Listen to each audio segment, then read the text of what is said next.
truck was at fault. This is all near the Bob Hope exit, close to around 7 o'clock this morning.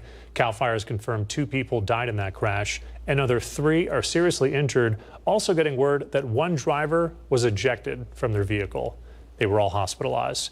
The eastbound lanes were closed for several hours today, but they have since reopened. Stay with us as we learn more. New at 6 o'clock tonight, the state of California has set aside funds in the latest state budget proposal for the reconstruction of the American Reproductive Center's fertility clinic in Palm Springs, which was destroyed in a car bombing. Lawmakers included $500,000 to aid in this rebuilding effort.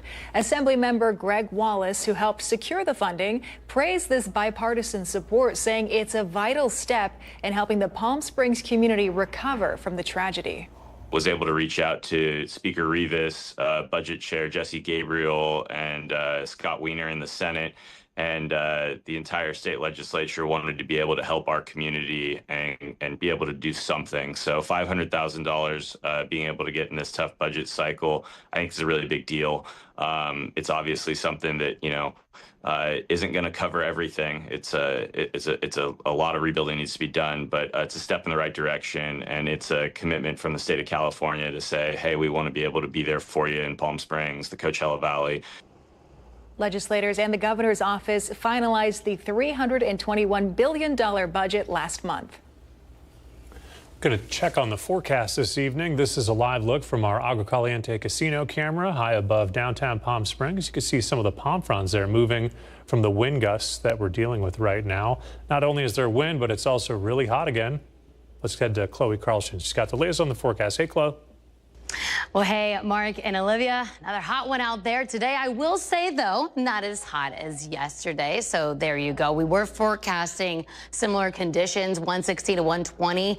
And right now it's saying we didn't quite get there, but close enough. I'm good with 115. I don't need to get to 120 today. Not needing that in my 2025 year, at least for Palm Springs. We did get there for La Quinta yesterday. Keep in mind, 108 is normal for us this time of year. So we are, well above average. This has been the hottest week thus far we have seen in 2025. So we're getting used to those temperatures out there. 123 is the record-breaking number back from 1979, and we will keep the 120s. 123 back in the 70s. That is fine with me. As far as what's going to happen, well, today we have the ridge of high pressure center more so over Southern California. As we get into Friday, temperatures scale back slightly. We were 115 today, 111 to 114. So not really. It's not going to feel that much cooler out there. But worth mentioning, we will see slightly cooler conditions come Friday and into the weekend, but still well above average. So high pressure system center is going to be pushing a little bit to the west of us. We have this passing system to the north of us that'll kind of, again, back that high pressure system off Southern California a little bit, giving it a little bit of a break. You can see here, some gusty winds. That's been pretty consistent as we get into the afternoon and evening hours, so keep that in mind if you are traveling the 10 and the 62, those wind-prone areas. Here's a look at your Comfort Air 3-day forecast. So we're looking at 112 for our Friday. Again, we'll stay above 110 degrees through the weekend. We'll break down more you can expect in that full forecast coming up. Thank you, Chloe. And speaking of this extreme heat, if you or someone you know does not have a place to cool off, there are cooling centers available throughout the Coachella Valley. In Palm Springs, you can head to the James O. Jesse Desert Highland Community Center, the Palm Springs Public Library, or the PS Access Center. That's for unhoused individuals. These centers provide a safe, air-conditioned space to escape from the heat during the day. And remember, experts say always stay hydrated, avoid strenuous outdoor activity during peak hours, and check on your elderly neighbors, children, and pets. For a list of cooling center locations and hours throughout Riverside County, visit nbcpalmsprings.com and then click on the Newsroom tab. The city of Coachella is looking towards the future, hoping one day to have a passenger train stop in its city, taking people as far away as Los Angeles. Our Brett Rosen tonight has more. The Coachella Valley Rail Project has been in the works since 1991. Stretching 144 miles from the city of LA all the way to Coachella. When speaking to Riverside County Transportation Commission experts, they tell me they are now in the next phase of this project's planning. It's been in the planning phase for more than 3 decades, connecting the Coachella Valley to the heart of Los Angeles. Riverside County Transportation Commission Executive Director David Knutson says the Coachella Valley Rail Project, as of 2022, is out of Phase 1 and now is switching to Phase 2, which will now narrow down the locations of the train stops in each city. Knutson says the project is about 8 years away until they can start construction. The hope is the rail system would benefit the Coachella Valley economically. What we're talking about here is connecting communities and connecting the economy. We want folks to come to the Coachella Valley and enjoy the destination and all the great things that the valley has to offer. One resident from the city of Coachella says not only will the rail system benefit businesses, but it will also open up another way of transportation, skipping out on traffic you would endure while driving. My wife's family lives in LA and we go every other weekend, and sometimes the traffic can be really bad. Other times we can get in about 2 hours, but it would be so nice to not have to deal with the traffic. Knutson says the project is planning for 5 different spots in the valley, 3 of them being Palm Springs, Indio, and the city of Coachella. He says the hardest part of the project is funding, so the point of emphasis for the commission has been to stay in touch with both city officials and locals. RCTC is working with the city of Coachella, for example, on their study for where their station placement could be in the future. And that partnership is really, really important. Coachella's Director of Public Works and City Engineer, Andrew Simmons, says with a $2 million grant, they have been able to do their own study on the rail project, part of which is keeping the community involved by having workshop events every few months. We get together and we talk about what kind of development, what kind of commercial development, what kind of jobs, so that the rail station becomes an integral part of the future growth for Coachella. Now, one of those workshop events here in the city of Coachella was supposed to happen this week. However, it got postponed to later this month on the 24th, and it'll be located here at the Coachella Library. Here in the city of Coachella, I'm Brett Rosen, NBC Palm Springs. All right, thanks to Brett for that update tonight. And in Palm Springs, City Council voting to renew a deal with PS Resorts at their latest council meeting. The deal involves local tax dollars used to promote tourism. But will this affect residents? Our Tiani Jadaling joins us live in studio. She spoke with City Council members and the tourism agency with more about how this works. Tiani? Olivia, it's a 10-year deal that helps PS Resorts fund major events like Splash House, the Festival of Lights Parade, and even the Filipino Festival. Although it does deal with taxpayer dollars, council members tell me it won't cost residents anything more. The partnership between the city of Palm Springs and PS Resorts dates back to 2012. As soon as hotels started charging resort fees, officials with PS Resorts say the city wanted to tax that to help bring more events to the city, events that are brought forward by residents. Anybody can come to us and pitch an idea for a new event in the city, and we try and give them seed money. How it works is through TOT, or transient occupancy tax, the tax that hotels charge visitors. 50% of that TOT will continue to head from the city to the agency to improve tourism. And there's one venue in particular that PS Resorts has had their eye on. We really want to be able to help our convention center grow.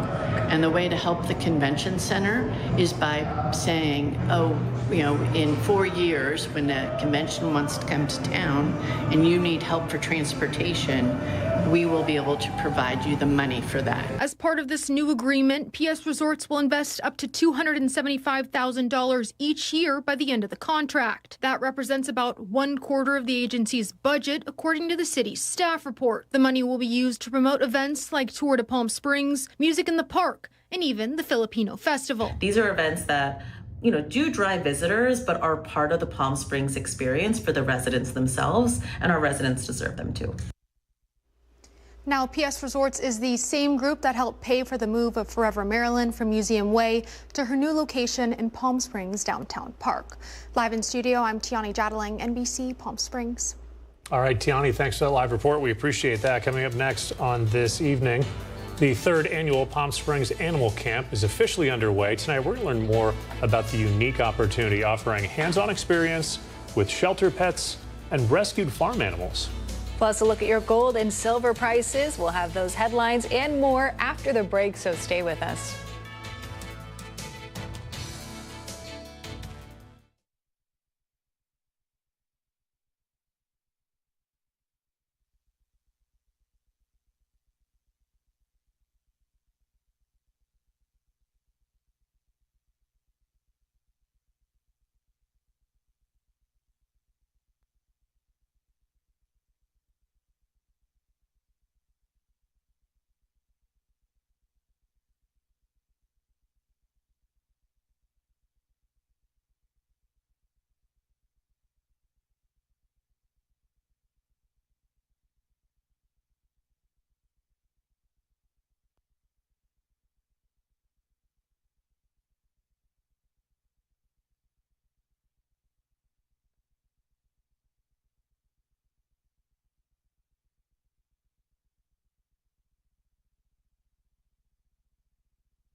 committed to covering our community.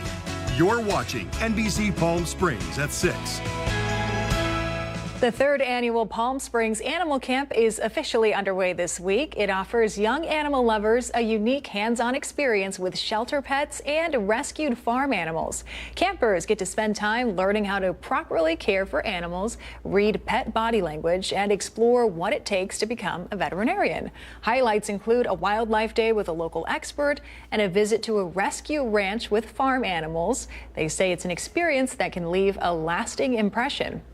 About the field trip, it's really just getting to see all of these other animals I don't normally get to see, like pigs and chickens. You know, a lot of kids, they're coming to camp, maybe they've never had a cat before, they've never had a dog, or don't know a lot about wildlife, so it's teaching them all about all sorts of different animals so that they can, you know, be good stewards to them in the future. The Palm Springs Animal Camp is made possible through a grant from the city of Palm Springs. It allows many campers to attend on scholarship. There's one more session. It runs from July 21st through the 24th. If you'd like to register, you can visit psanimalshelter.org. In consumer news this evening, Ford is recalling more than 850,000 vehicles. The recall affects certain models of F-150 trucks, the Lincoln Aviator and Mustang vehicles, among others. The recall is tied to a potential low-pressure fuel pump failure, which could cause an engine stall. The National Highway Traffic Safety Administration received 6 consumer complaints alleging loss of power due to that pump failure. Ford is still developing a remedy. And according to a new report, Apple is planning to launch new products early next year.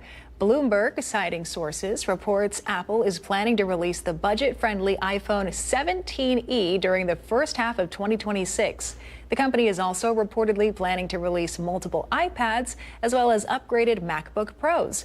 Consumers don't have to wait until next year for new Apple products, though. Apple is expected to launch a thinner iPhone 17, new Apple Watches, as well as a faster version of the Vision Pro headset a little later on this year. Giving you a live look tonight. This is our Indian Wells Golf Resort camera. Chloe Carlson standing by with our end-of-week forecast. That is when we come right back. Don't go anywhere.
Welcome back, everybody. This is a live look outside our Walter Clark Highway 111 camera in Rancho Mirage.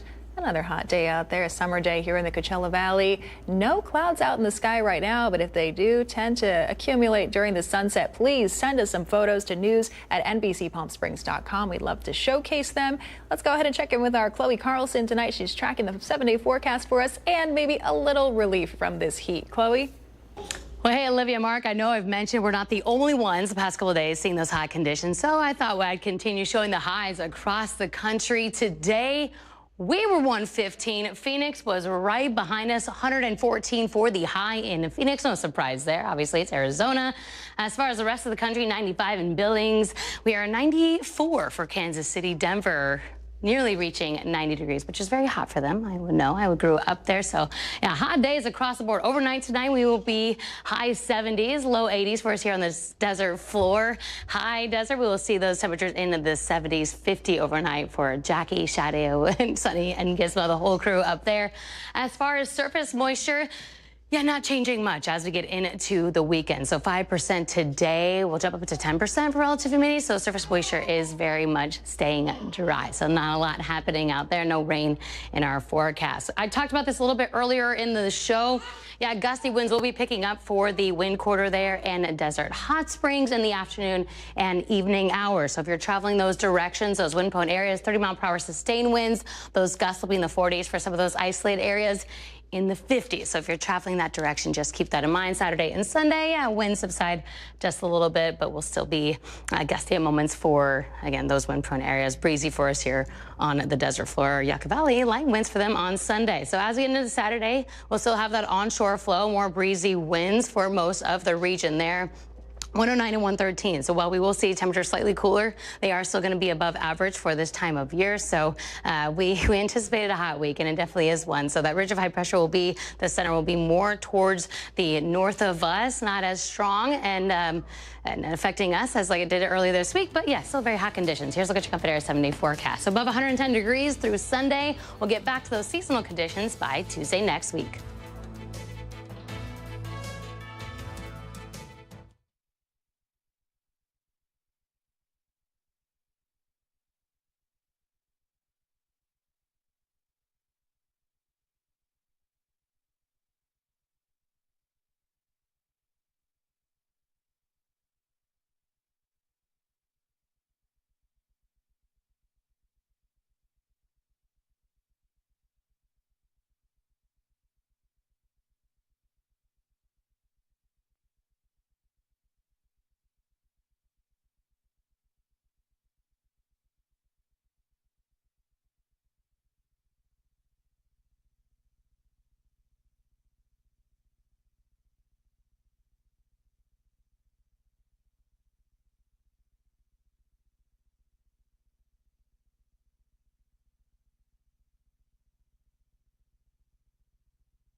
The NBC Palm Springs Sports Desk with Tim O'Brien.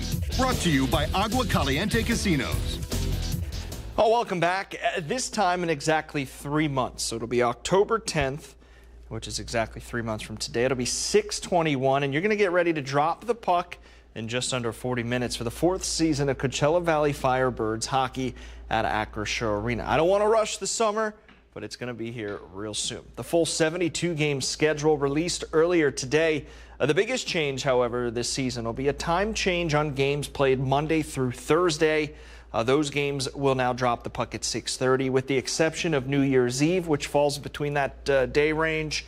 That puck drop will still be at 7. Now, Friday night games will remain at 7 o'clock. Saturdays will remain at 6. All good, right? Sunday's games, they'll battle the NFL. Those puck drops at 3 and 5 p.m. Whatever's happening around the Valley and at the arena the night before will determine what time the puck drops on Sundays. But as I mentioned, opening night Friday, October 10th at Acrisure Arena. So NBC night is this Friday. We always love bringing out KMIR staff to the ballpark.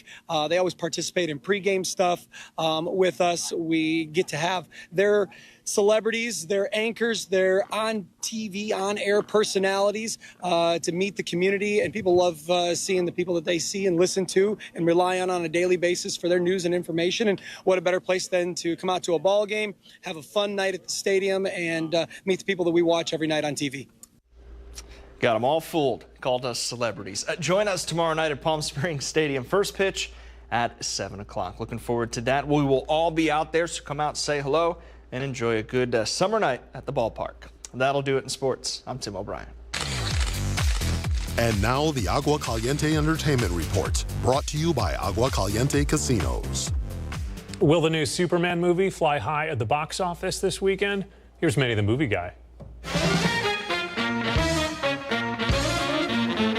Superman. Miss Lane.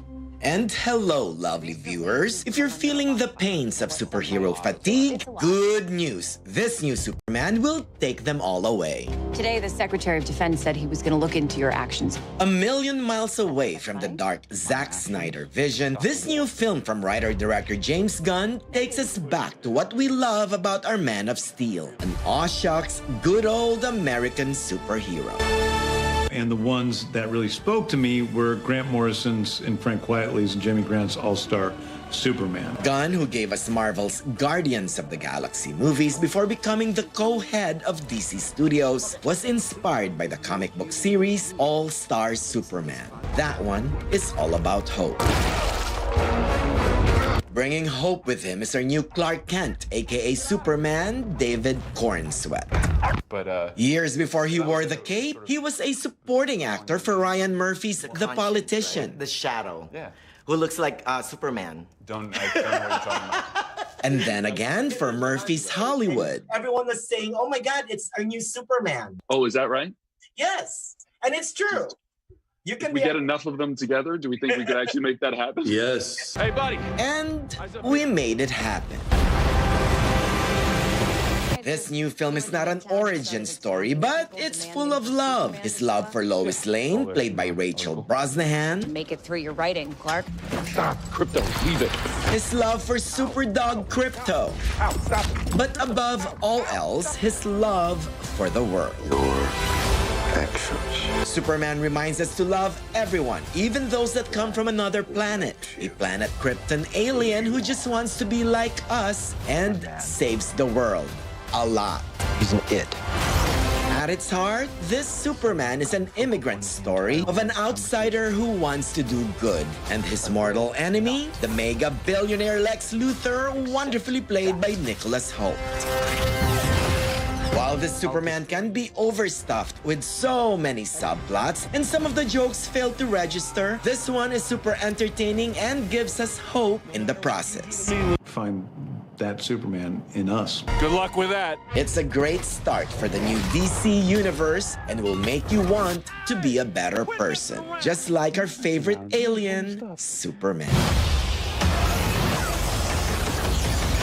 And for that, Superman gets 3.5 out of 4. The hero we need right now, kisses. I'm Manny the Movie Guy for NBC Palm Springs. And if you feel like catching a movie now, it is movie night at Center Stage in Indio, and this time the movie is Nacho Libre. The free event starts at 7. It's sponsored by the Desert Wildlife Center. The first 100 kids get Indio branded capes so you can feel just like the wrestling legend himself. Fun. All right, if you'd like more information on any of the stories that aired in tonight's broadcast, go to our website, NBCPalmSprings.com. You'll find all of our top stories and breaking news, and if you click on our newsroom tab, you find all of today's top stories. We'll be right back.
Brighter Side of the News is brought to you by Fiesta Kia. Discover the all-new Fiesta Kia located in the I-10 Auto Mall.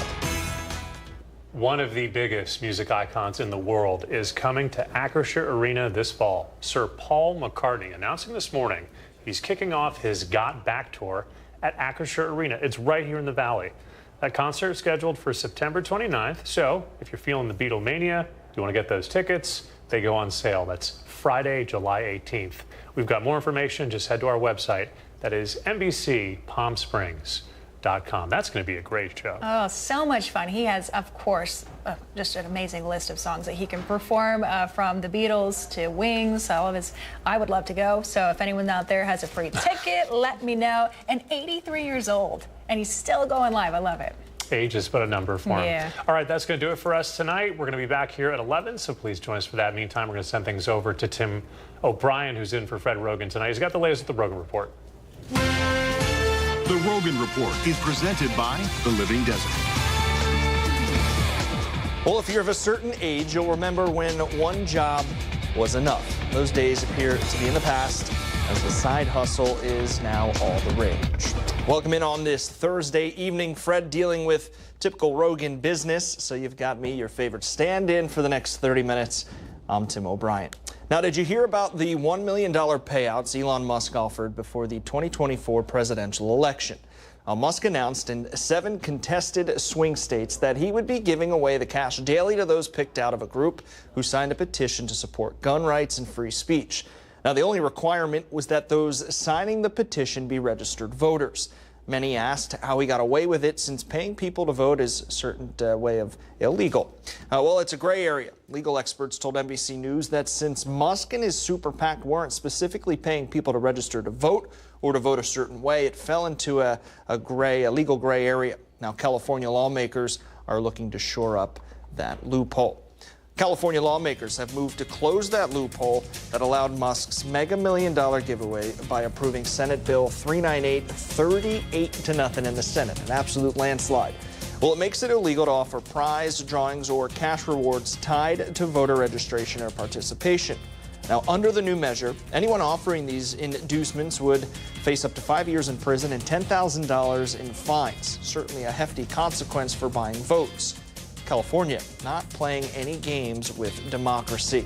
As we do each night on the Roggin Report, we welcome in our contributors, small business manager and former news anchor Jim Walker and life coach Sue Abramowitz. Sue, we'll start with you as always, ladies first. Do you think prize-driven voter campaigns like Musk's $1 million draws are clever engagement or just outright vote buying? It's outright vote buying, in my opinion. Where's his honesty, and where is his honor? It doesn't make sense to me. I don't get it. Well, I do get it. You know, money talks and you know what walks. So, yeah, I'm so glad California is moving forward and pressing that anybody who does this will be prosecuted. Your thoughts, I was Jim? also going to say that the other side of this is the voter themselves. I mean, what kind of voter accepts money to change their vote? What kind of values do you have if you can be swayed that easily? I think that's a problem, too. Well, is criminalizing voter lotteries the right move for protecting democracy, or could it block creative civic outreach, Sue? No, it's not going to block anything. I agree with my partner here. The voter who is accepting the money, what's wrong? You know, give me all this money and I'll vote for you. No, yeah. Well, it brings me to my next point here, though. Wealthy donors, if they're offering big rewards for voting, that would excite participation for more of those that don't vote, right? It's also poisoning the process, Jim. So is there a happy medium? I absolutely feel that if someone wants to donate to an election, donate to that cause, let's have a lottery in every state where you say you have a $20 million prize, maybe provided by a particular donor. Everyone who votes is automatically entered in that lottery. That way there's incentive for everyone to get out, and it's not partisan. I think voting is the biggest thing. It's a good point, Jim and Sue. Sit tight here for just a moment. We've got plenty more to get to with the both of you. Now, we had a segment earlier in the week about a survey taken, and the results pretty shocking. It seems about a third of Gen Z surveyed think July 4th celebrates America's Independence Day from the Native Americans. Well, in case anyone watching is confused, we fought our independence from Great Britain, who just happened to blow a 13-colony lead. Viewer Sherry brought up a good point, saying that she didn't think it was just Gen Z who were not so clear on American history. Saying in part, I believe that many adults never learned history or have totally forgotten what they've learned. Well, our Facebook commenters were pretty clear on their disgust as well.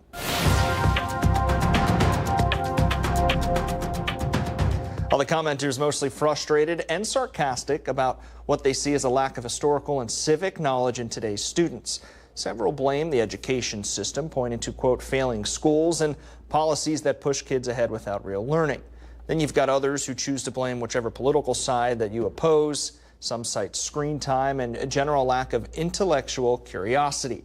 Overall, a mix of finger-pointing, political jabs, and shared sense that the system and maybe the culture isn't setting kids up for success. Now, whatever you believe, if we ignore real history, we are only doomed to repeat it. All right, this is an interesting one. Seems that not a day goes by without any new AI info popping up. Some is interesting, some frankly scary, and the story that we're about to tell you is kind of scary. So get ready for mind-reading AI.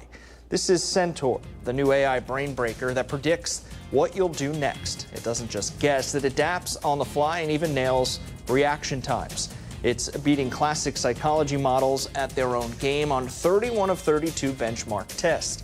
Well, it promises to simulate how humans think for better diagnosis, smarter classroom design, and even tailored mental health care. No test subjects needed. But with prediction power comes responsibility. Where do we draw the line between insight and manipulation? We bring in Jim and Sue again. And Sue, I'll start with you because I know nobody wants to know what I'm thinking because I wouldn't have a job. Should we welcome AI that predicts our behavior like a crystal ball or worry about losing privacy and control? Well, I think the things you've brought up are excellent. However, having been in the psychology department for so many years and working with people in all different avenues, this scares me because it can influence people in a way where they can look at themselves and take different attitudes. I don't know.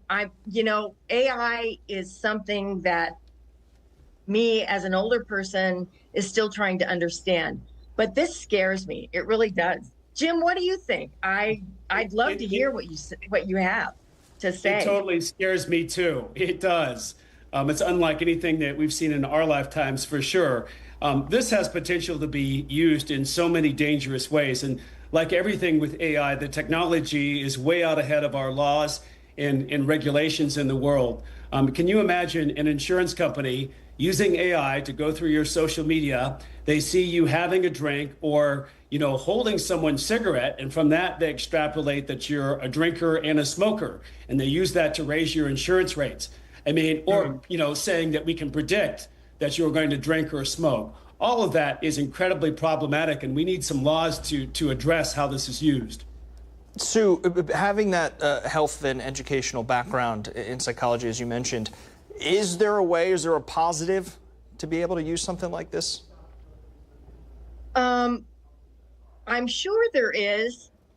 I think if you coupled it with, because a lot of things they're talking about is cognitive, which is behavioral. And if you work with the other situations that people need help on, then maybe it can blend. But I see that there's going to be a lot of education that's going to be needed with this so that it doesn't take over people learning through AI that, oh, they said I can do this, so let's move forward. And it may not be perfect for them. You know what? That's a great question. Mm-hmm. I'm not sure. Certainly a slippery slope, and you don't want one to become dependent on AI in certain matters. Jim and Sue, sit tight here. Again, no matter what your next move is, no matter what AI tells you, just remind yourself to always be a good neighbor.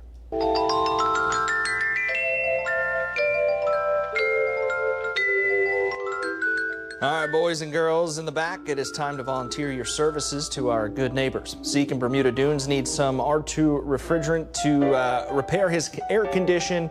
He's looking for a reasonably priced AC contractor to help him out. Max, the director, does a little ad on the side. Becky in Thousand Palms looking for a Bible study group in Palm Desert. If you know of anyone, contact. Diane in Palm Desert has a question. Are there any advantages to using just the solar batteries without solar panels? She's read that it's not the same as having panels, but there is still savings and a cheaper install. And then we have, is that Ish in Palm Desert needs to replace his pool pump. He wants a suggestion on where to buy a new one that won't break the bank.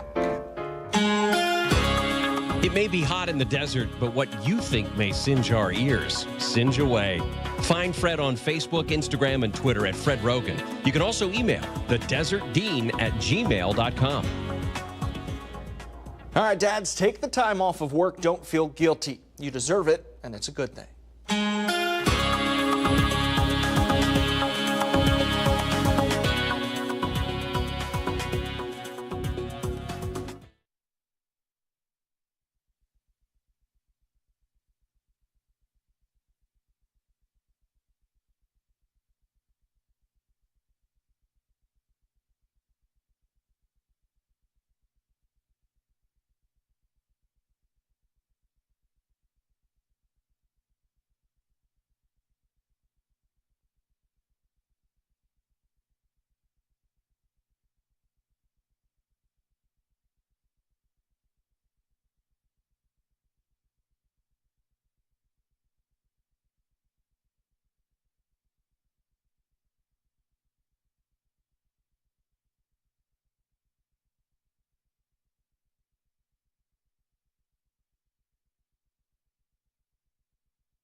Welcome back in on the Roggin Report. I'm Tim O'Brien. If you're just joining us, Fred has the night off. Now, how many jobs do you have? In the past, one good job could support a family, finance a mortgage, and make life comfortable, but unfortunately, those days are long gone. Today, there's a fresh shakeup in the workforce that reveals over 5% of Americans are now juggling multiple jobs, levels not seen since the early 2000s recession. Now, this side hustle, like we're in a recession trend, is creeping across the nation, especially among millennials and Gen Z, nearly 40% of whom are pulling extra shifts or gigs. But unlike the passion projects of yore, today's side gigs include cleaning services, nannying, and they're all driven by necessity, not Instagram clout. Well, even universities are hopping on board, hosting side hustle challenges to prepare students for this brave multi-job world. In a short, one job at a time, this time might soon be the luxury, and working twice as hard the new normal. We'll bring Sue and Jim back in. And Jim, we'll start with you. Would you take on a side gig for financial peace of mind, or is one job enough to chase your dreams? No, I have a side gig, and you absolutely have to these days in this economy. You know, and the other thing I learned from my 25 years in television news, no matter how popular you think you are, no matter how good your ratings are, the bean counters will still cut you if they need to. So always have another source of income. Always have more than just one stream of income. I think it's very important. Sue? I agree with Jim. It's getting harder and harder to support a family. My youngest daughter, she worked for the last 15 years. And then when she had her baby, she worked until he was 3 and then quit her job because she needed to stay home and she's struggling. And we help them. And the cost of living has risen so much, just food alone, let alone buying a home. Look at what's happened in Palm Desert. It's nuts. So I can understand why people get second jobs. And a lot of women that I know that are older are doing second jobs, but they're doing it from home. Yeah. They're being creative and they're selling their products. Good on them. For sure. Hey, I have a second job, soon to be third. So, and as Jim mentioned, TV news, you got to do what you got to do. Things have really changed when it comes to becoming a parent. Paid family leave for dads has skyrocketed 384% since the program began 20 years ago, and now 44% of leave goes to men. Now, researchers say more paternity leave benefits everyone. It supports moms, babies, and strengthens families' well-being. With this momentum, California offers up to 8 weeks of paid family leave for non-birthing. Parents this year of benefits now cover 70% to 90% of their wages. Now, this trend could really change the dynamics of parenting and work-life balance in the state. So, Sue, I'll ask you, should more states follow California's lead in boosting paternity benefits? Oh, Tim, when I read this, I thought, I've had 6 children. And when I read this, I thought, I wish I had had this when I was having my children. I think dads being home those 8 weeks not only supports their wife and what she's experiencing after the birth of the child, but it allows him to bond with that baby and do what parents need to do. And I talked to my son and I asked him, how do you feel about this? Having the opportunity to spend 8 weeks with your baby. And he just said, Mom, it's the best thing that could ever happen. And he goes, I'm going to do it and I'm going to love it. So that's my story and I'm sticking to it. Your thoughts, Jim? I totally agree with you on that. I think, men are integral to helping to raise a kid, especially in those first, critical months, getting to know your child. That's such a precious time for any parent, male or female. Why should the dad miss out on that? I think that's really important.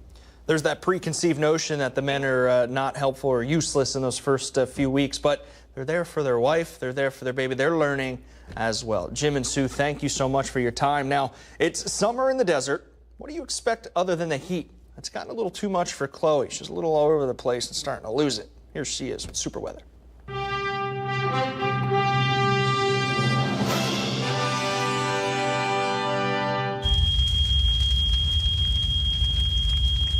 This is fine. I'm okay with the events that are unfolding currently. That's okay. Things are going to be okay. Thank you for that, Chloe. We'll see you soon. Now, it's ethically ambiguous and soon may be illegal right here in California.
me this. What has to be broken before you can use it? All right. I've never gotten one of those in all the time hosting this show. We'll figure it out. Earlier, we talked about California Senate Bill 398. It's a pretty big deal, and you may be wondering about the legalities behind what Musk did and what the bill does. Joining us now, always, our legal expert, Walter Clark. Let's talk about it. All right, Walter, thank you so much for taking the time here this evening, and we'll get right into it. What exactly is the loophole? The loophole is a way of getting around, of course, the law. The law says you can't pay people to vote for a cause or a person. So the way Musk got around that in 2 elections, the presidential election and the Wisconsin Supreme Court election, is to get people to sign petitions addressing issues that are supported by the candidate. So instead of voting for the candidate, they're voting for these issues. And he took that pool of people who had signed these petitions and said, I'm going to give you money.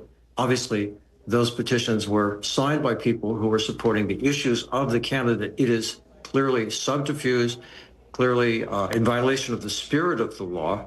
And that's what they did. That's what we hope to see stopped. Now, a 2-part question here for you. Should it and can this be fixed? Yeah, it should, because it doesn't pass the smell test. I mean, it's pretty obvious that we want to not tilt the playing field in favor of one moneyed entity.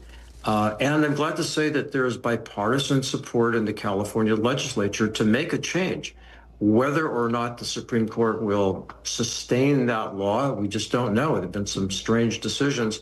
But the goal is to see that we keep special interest groups, the dark money, the persons who are making giant contributions secretly, from tilting that playing field and making things unfair, because it really is unfair, and it tends to erode the public trust in the whole democratic system.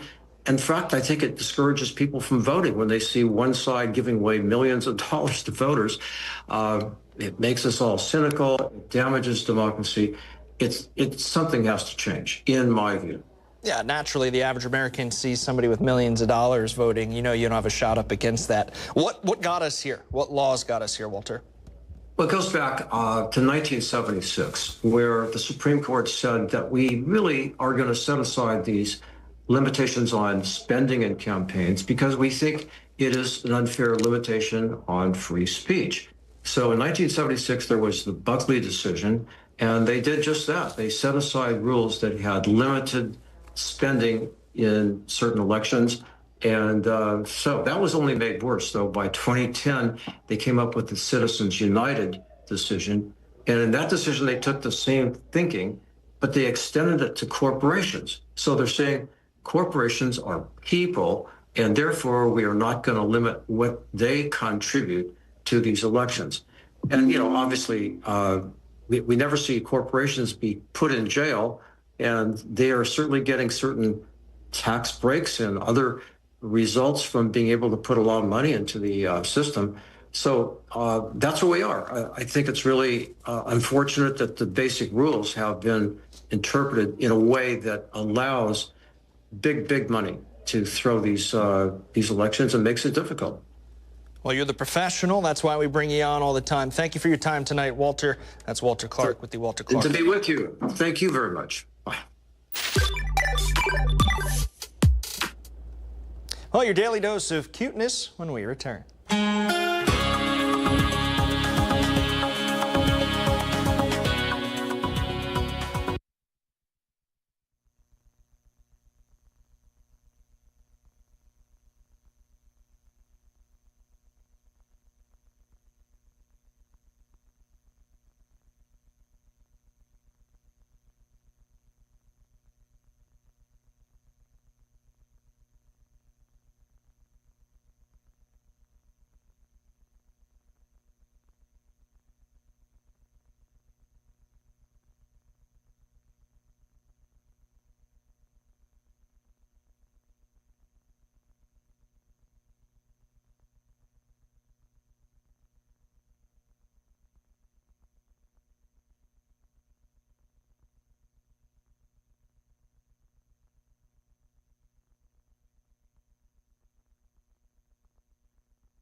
Roggin Report was presented by the Living Desert Zoo and Gardens.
This show is for everyone, especially people that don't watch it. Does that make sense? Please make sense of the show. Find Fred on Facebook and Instagram at Fred Roggin or email thedesertdean@gmail.com.